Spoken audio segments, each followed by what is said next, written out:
All right, so tip for buyers today, just talking about property research and doing your research when you're coming into buying. Doesn't matter whether you're first home buyer, second home buyer, 10th home buyer, or just investing.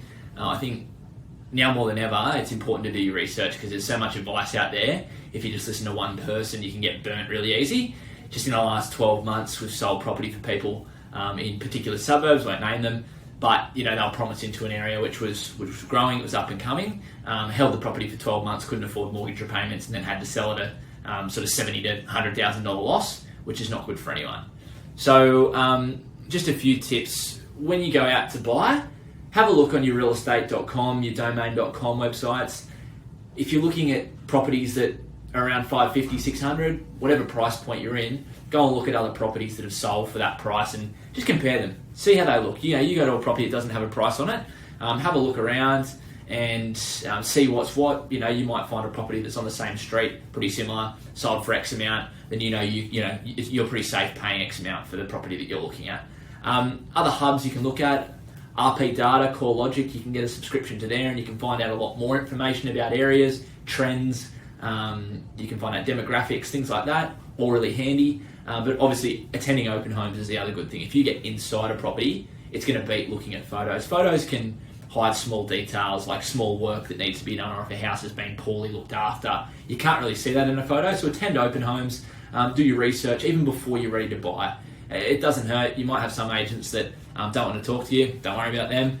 Just go up, say, look, I'm just doing some research. I'm going to have a look through a property. If an agent's professional, they'll say, that's great. Have a look through. But try avoid buying off the back of a single person's advice.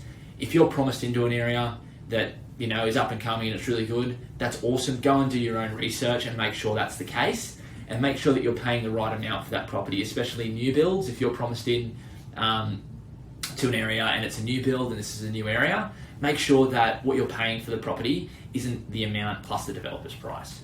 The other thing too, stay local, like if you can. If you know an area, you've grown up in an area and you know that good things are happening there, it doesn't hurt just to buy around the corner.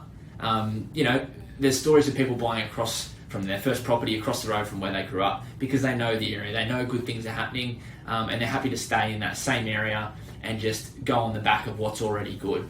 If you're going to go and buy in a state or somewhere else around Australia or even globally, make sure that you do really strong research, bring some good people in alongside you, talk to a local real estate agent in that area, talk to whoever you need to make sure that what you're buying is going to be good over your 5, 10, 15 year plan, however long it is.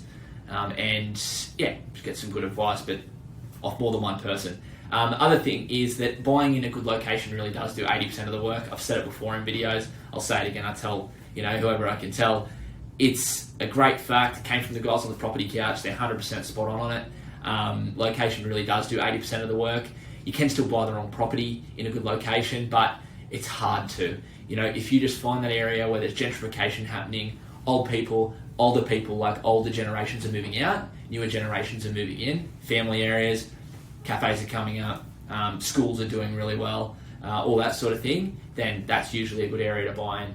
Once again, any buying advice you need, please touch base with us, touch base with our home finder, just reach out. Good stuff.